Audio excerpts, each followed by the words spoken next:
진주 귀걸이를 한 소녀? 그런 그림 아닌가요? 8개의 관점에서 재구성하는 상당히 재밌는 베리에이션을 만들 수가 있다. 초콜릿을 채우기도 하고요. 뭐죠? 과자인가요? 입력된 키워드에 따라서 8개의 레이어를 조합해서 집이라고 하는 건축물도 합성이 되고요. 빵 이미지도 합성이 되고요. 상당히 활용도가 높네요. 훌륭합니다.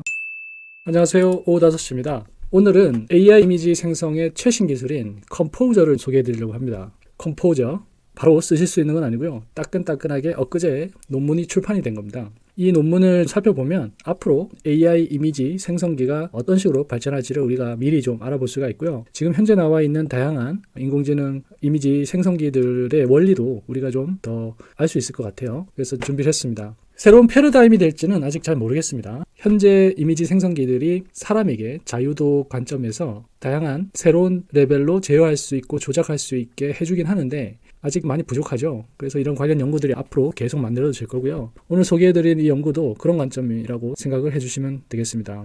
한번 살펴볼까요? 지금 보시는 게 2월 22일 정말 따끈따끈하죠. 논문이 게재가 됐고요. 그 제목은 다음과 같습니다. 연구하신 분들은 이렇게 돼 있고요. 이 논문이 좀 궁금하신 분들은 이걸 다운받아서 살펴보실 수가 있는데 논문은 이렇게 생겼습니다. 컴포저, 이게 이제 컴포지션 하면 구성이라는 뜻이고 컴포저 하면은 작곡가잖아요. 뭔가를 구성하는 사람. 여기 보면 이 제목이 흥미롭습니다. 창의적이고 컨트롤러블, 제어 가능한 이미지 신터시스. 이게 뭐예요? 이미지 합성인데 좀 더 창의적이고 좀 더 제어가 가능하다, 이런 뜻입니다. 아이디어는 뭐냐면 이제 구성 가능한 컨디션들을 제공해주고 있는데요. 컴포저블 컨디션, 여기가 핵심인 것 같습니다. 그래서 이 컴포저블 컨디션들이 어떤 상태인지를 살펴보면 좋을 것 같은데요. 여기 논문의 요약본에도 여기 보면 compositionality라고 돼 있습니다. 이게 무슨 뜻일까요? 한번 번역을 해볼게요. 무슨 뜻이죠? 구성성, 네, compositionality. compositionality. 네, 아무튼 구성성이 이 논문의 코어 아이디어라고 합니다. 여기 compositionality. 아무튼 이게 핵심 아이디어인데요. 그런 식으로 상상해 볼 수 있을 것 같습니다. 어떤 하나의 이미지를 다양한 레이어로 쪼개보는 거죠. 그러니까 이 하나의 이미지를 색상 관점에서 쪼개볼 수가 있고요. 깊이 맵이라고 하죠. 뎁스 맵. 뎁스 맵, 아이폰 뒤에 뎁스 카메라 있잖아요. 사물이 가까이 있고 멀리 있고 하는 그런 뎁스. 그 뎁스 맵 관점에서 우리가 또 쪼개볼 수가 있고요. 또 텍스트 관점에서도 쪼개볼 수가 있죠. 제가 전에 올린 영상 중에 이미지를 가지고 인공지능이 글을 쓰는, 그러니까 챗GPT가 글을 쓰는 영상을 올려드렸는데요. 거기 보면 이미지를 AI가 분석을 해서 다양한 키워드를 도출하는 그런 인공지능 이미지 태깅 서비스를 활용을 했었습니다. 하나의 이미지가 제공해주는 텍스트들이 있는 거죠. 또 세만틱이라고 해서 어떤 의미가 있는지 의미 상황도 있을 수 있고요. 또 스타일, AI 이미지 생성기에도 보면은 스타일을 말하는 경우가 있잖아요. 예를 들면 카툰 스타일로 그려달라고 하든지 아니면 반고흐 페인팅 스타일로 그려달라고 하든지 그런 스타일도 일종의 하나의 레이어라고 볼 수가 있습니다. 레이어, 그래서 이런 다양한 레이어로 쪼갠 다음에 얘네들을 새로 만들거나 바꾸면서 이미지를 재구성하는 거죠. 이게 바로 이 논문의 핵심인 것 같습니다. 그래서 이 전체적인 이야기를 하나의 단어, 컴포저로 이제 밀고 있는 거죠. 그리고 여기 또 우리가 주목해야 될 단어가 눈에 들어오는데요. 눈에 들어오시나요? 여기 보면 디자인 스페이스라는 게 있습니다. 어떤 디자인을 하는 공간이죠. 디자인 공간. 이 얘기는 뭐냐면 우리가 어떤 디자인을 할 때 여러 개의 요소들이 많으면 많을수록 디자인할 수 있는 자유도가 높아지는 겁니다. 인공지능이 이미지를 다양하게 생성하기 위해서는 이 디자인 스페이스가 커야 됩니다. 그래서 이 디자인 스페이스를 키우기 위해서는 디자인할 수 있는 요소들을 많이 만들어내야 되는 거고, 이 연구에서 지금 얘기하고 있는 거는 그런 디자인 스페이스를 키우기 위해서, 휴지하게 키우기 위해서 요소들을 뽑아내는 아이디어를 내고 있는 겁니다. 그러면 레이어들이 있는지 컨디션이 있는지를 살펴보겠습니다. 먼저 여기 보면 멋진 문구가 있는데요. 1965년에 노암 촘스키라는 사람이 이런 얘기를 했다고 합니다. 이게 무슨 뜻일까요? 번역을 좀 해볼게요. the infinite use of finite means. 유한 수단의 무한한 사용. 상당히 좋은 말이네요. infinity, 그죠? infinite, 무한한 이런 뜻이고요. finite, 이거는 이제 유한한 이런 뜻입니다. in이 붙으면서 반대말이 되는데요. 그러니까 유한한 수단, means가 수단이죠. 제한된 수단을 활용해서 무한한, 끝을 알 수 없는 사용성을 만든다. 상당히 좋은 말이고, 인공지능이 대부분 이런 관점에서 연구가 되고 있는 것 같아요. 지금 이미지 생성기들, 이미지뿐만 아니라 뭐 3D가 됐든 음악이 됐든 텍스트가 됐든 제너레이션 하는 거잖아요. 제너러티브. 챗 GPT의 G도 제너러티브의 약자고요. 생성, 뭔가를 생성하는 겁니다. 제한된 요소를 가지고 많은 거를 생성해내는 그 능력, 그게 어떻게 보면 인공지능의 역할이 되는 거죠. 여기 보면 흥미로운 그림이 있습니다. 이미지 합성의 개념이에요. 컨셉. 이게 바로 그 전체 요약본, 전체 핵심 개념 다이어그램이라고 이해를 하시면 될 것 같아요. 여기 보면 쉐입, 세만틱스, 스케치, 매스킹, 팔레트, 인텐시티, 컨텐트, 스타일 8개의 레이어가 있는 겁니다. 먼저 여기 쉐입 레이어를 보면 이 쉐입 레이어 중에서 반고흐의 스타일이 있는 거죠. 그런데 보세요. 여기 이게 원래 이게 진주 귀걸이를 한 뭐 소녀 그런 그림 아닌가요? 이미지에 대한 설명이 없네요. 진주 귀걸이 맞나요? 한번 찾아볼게요. 맞습니다. 진주 귀걸이를 한 소녀 맞네요. 진주 귀걸이를 한 소녀라는 요하네스 페르메이르의 그림입니다. 그래서 이 진주 귀걸이를 한 소녀, 이 그림을 8개의 관점에서 재구성하는 예시를 들어낸 거고요. 쉐입 레이어라고 하면 이 왼쪽에 여기 보면 여기 보이시나요? 이 쉐입이라는 어떤 관점에서 베리에이션을 만들어내는 겁니다. 그리고 이 세만틱 레이어라는 게 있죠. 이 세만틱 레이어를 활용해서 지금 이런 식으로 베리에이션을 만들어내는 거죠. 재밌습니다. 그래서 이 쉐입에 맞춰서 다른 이미지와 합성을 해내는 거죠. 그리고 세만틱 관점에서 또 합성을 하는 겁니다. 차이점을 좀 느끼실 수 있나요? 오후 5시에서는 인공지능을 활용한 수준 높은 창작 기법과 여러분들의 꿈을 실현할 수 있는 다양한 방법들을 함께 고민하고 이야기하고 있습니다. 구독해 주세요. 여기 보면 이제 스케치 레이어라는 게 있죠. 스케치 레이어도 보면은 이런 식으로 아웃라인, 스케치 이미지를 도출한 다음에 그걸 토대로 또 합성을 하는 겁니다.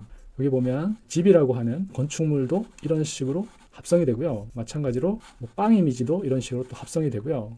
다양하게 이 스케치 레이어 관점에서 합성을 하고 있습니다. 그리고 이제 마스킹이라고 하는 거 있죠. 우리가 포토샵에서 마스킹도 하고 파워포인트나 이런 데서도 마스킹을 많이 씁니다. 이미지의 특정 부분만 마스킹해서 그 부분을 오린다든가 아니면 그 부분만 다른 이미지로 대체를 한다든가 하죠. 마스킹 테이프라고 아시죠? 도배를 하거나 어디에 페인트 칠을 할 때 마스킹 테이프를 붙인 다음에 그 부분만 색을 안 칠하기 위해서 쓰는 방법이죠. 마찬가지입니다. 여기서 마스킹을 이용을 해서 얼굴 부분을 이렇게 마스크를 처리를 한 다음에 이 부분만 다른 이미지로 이렇게 대체를 하는 겁니다. AI 이미지 생성기에서 보면 이러한 주요 컨셉들을 보실 수 있을 겁니다. 그리고 여기 보면 이제 팔레트라는 관점이 있죠. 이 색상 팔레트를 가지고 컬러 팔레트를 가지고 이런 식으로 또 베리에이션을 만들어내는 거예요. 그러니까 진주 목걸이를 한 이 소녀 이 그림에서 주요 색상들을 도출한 다음에 이렇게 팔레트를 구성하고 컬러 팔레트를 이용을 해서 입력된 이미지를 새로 색을 칠하는 겁니다. 그리고 인텐시티라는 게 있죠. 그래서 인텐시티 관점에서 그 빛의 강도를 여러 가지로 이렇게 베리에이션을 주고 있습니다. intensity, 강렬, 강도 이렇게 해석이 될 수 있을 것 같고요. 여기 보면 이제 컨텐트 레이어가 있습니다. 컨텐트 레이어. 이미지에 들어있는 컨텐츠들을 가지고 새로운 이미지를 만들고요. 여기 보면 이제 스타일이라는 관점이 있습니다. 유화적인 어떤 이런 스타일을 활용해서 입력된 이미지를 이런 식으로 같은 스타일로 대치를 하는 겁니다. 그래서 자동차 이미지를 입력을 하면 그 이미지를 같은 스타일로 다 이렇게 변경을 하는 겁니다. 스타일을 만드는 거죠. 한 예술가가 그림을 그리면 그 그림의 스타일이라는 게 있습니다. 예를 들어볼까요?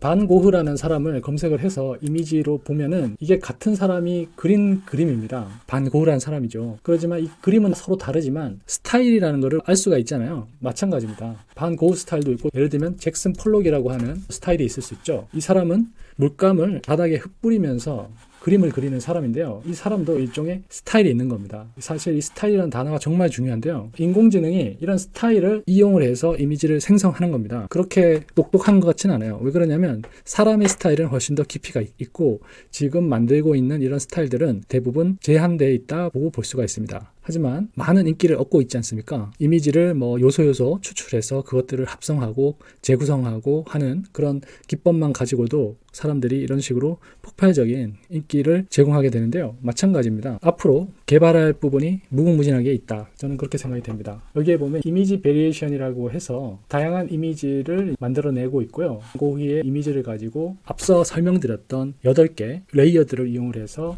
새로운 그림을 예시를 들어주고 있는 겁니다. 컴포저라고 하는 이 아이디어 레이어를 활용을 하면 이런 식으로 멋진 결과물들이 나온다는 것을 설명해 주고 있는 거예요. 그래서 입력 이미지를 이런 걸 넣으면 지금 이렇게 보이듯이 상당히 재밌는 베리에이션을 만들 수가 있다. 베리에이션이라는 단어 아시죠? Variations. 예, variations, 변형이라는 뜻이고요. 다양한 이미지 변형들을 예시를 두고 있고요. 여기 보면 이제 이미지 interpolations라고 되어 있는데요. 이 interpolation은 무슨 뜻인지 살펴보겠습니다. Interpolation. 아무튼 프랑스어로도 저렇게 읽힌다고 합니다. 보관. 이미지 보관이라고 하는데요. interpolation, 하나의 이미지에서 다른 이미지로 넘어갈 때 어떤 과정을 거치는지를 설명을 해주고 있습니다. 그래서 지금 입력 이미지는 진주 귀걸이를 한 소녀고요. 여기에 또 유명한 누구 이미지인지 모르겠는데요. 아무튼 이렇게 패치 그림으로 이제 변형이 되는 겁니다. 여기서부터 여기까지 변형이 되는데요. 단계별로 어떤 과정을 거치는지를 설명을 해주는 거죠. 그래서 우리가 인공지능 이미지 생성기에서 이 중에서 어떤 이미지를 도출해낼지를 다양한 파라미터로 요청을 하게 되는 겁니다. 상당히 재밌죠? 여기서도 스케치 레이어를 활용을 하면, 이거 레오나르도 다빈치의 그림이잖아요. 이 그림이 이제 이런 식으로 이 스케치 레이어를 활용을 해서 이런 식으로 결과물이 만들어지고 있다. 일종의 한 요소를 제거하거나 변형할 때 스케치 레이어를 쓴다는 걸로 유출해 볼 수가 있고요. 또 이런 세그멘테이션 할 수 있는 배경에서 이 토끼만 눕기를 딴다고 하지 않습니까? 여기를 따가지고 반전도 시키고요. 다른 배경에 집어넣기도 합니다. 원래 이 입력 이미지에서 이런 식으로 새롭게 초콜릿을 채우기도 하고요. 상당히 재밌습니다. 마스킹을 설명을 해주고 있네요. 붉게 이런 영역으로 표시한 곳을 다른 이미지로 이렇게 대체를 하는 겁니다. 이거는 제 영상 중에 플레이그라운드 AI라는 영상을 보면 마스킹을 활용한 예시가 있는데요. 똑같은 기술이라고 보면 됩니다. 이 모델을 활용해서 서비스가 나올 것 같고요. 자유도 측면, 제어할 수 있는 요소들을 많이 넣어서 더 유연하게 결과물들을 만들 수 있을 것 같습니다. 근데 보통 이런 연구적인 측면과 실제로 사람들에게 쓰이는 그런 서비스는 좀 차이가 있을 수 있습니다. 하지만 이 결과물 자체는 상당히 괜찮아 보이네요. 여기서도 이 부분, 그죠? 마스킹 처리를 해서 다른 요소로 대체를 하고 있고요. 이 부분에서도 이 부분을 마스킹 처리하면서 다른 케이크로 변화를 시키고 있습니다. 자동차도 마찬가지고요. 이 이미지도 상당히 흥미로운데요. 컬러 인터폴레이션, 색상을 한 스타일에서 다른 스타일로 변경되는 과정을 보여주고 있습니다. 그리고 팔레트 베이스드 컬러리제이션, 그죠? 팔레트를 가지고 컬러를 새롭게 재구성하는 예시를 또 보여주고 있는데요. 보통 컬러 팔레트가 중요합니다. 픽셀 아트 아시나요? 픽셀 아트. 그럼 픽셀 아트 측면에서 보면 몇 개 되지 않는 그 픽셀 색상을 가지고 전체 그림 혹은 게임의 스타일이 확 바뀌는 경우가 많은데요. 이 팔레트 기반의 컬러리제이션을 제공을 한다고 합니다. 그러니까 스타일을 가장 빨리 변화시키는 것 중에 하나가 이런 컬러 팔레트를 이용하는 거라고 볼 수 있을 것 같아요. 예시를 한번 들어볼게요. 지금 이 보시는 거는 픽셀 아트에서 그림을 그릴 때 그냥 무작위로 컬러를 쓰는 게 아니라 컬러 팔레트를 정해놓고 그림을 그리는 거죠.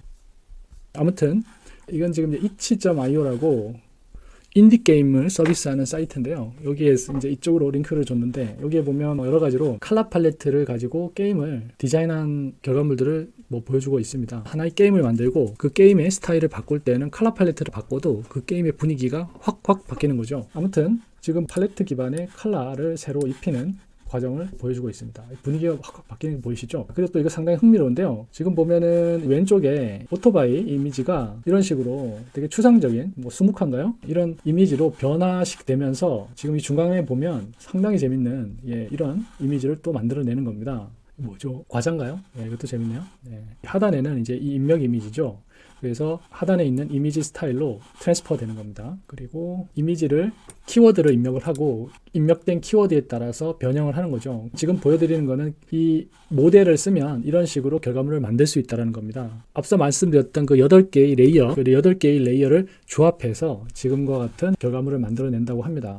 텍스트 레이어 있죠. 그 텍스트 레이어를 활용을 하고 그리고 스케치 레이어라든가 팔레트 레이어 이런 것들을 재조합을 해서 이런 결과물을 만들어내는 걸로 생각이 됩니다. 상당히 활용도가 높네요. 다양한 분야에서 활용이 되고 있습니다. 와우, 이런 것도 너무 멋지네요.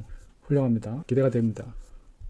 오늘은 이 컴포저라는 논문을 통해서 인공지능 이미지 생성기의 원리도 살펴봤고요. 앞으로 이 서비스가 개시가 되면 상당히 흥미로울 것 같습니다. 오후 5시에는 인공지능을 활용한 수준 높은 창작 서비스를 알려드리려고 합니다. 그리고 누구나 질문으로 코딩을 완성할 수 있는 인공지능 시대가 됐기 때문에 창작자들이 코딩을 통해서 단순히 이미지나 글을 쓰는 차원이 아니고 소프트웨어적으로, 알고리즘적으로 이미지를 생성할 수 있는 그런 스타일을 만들어내는 소프트웨어를 만드는 시대가 됐습니다. 오후 5시가 관련해서 함께 가도록 하겠습니다. 감사합니다.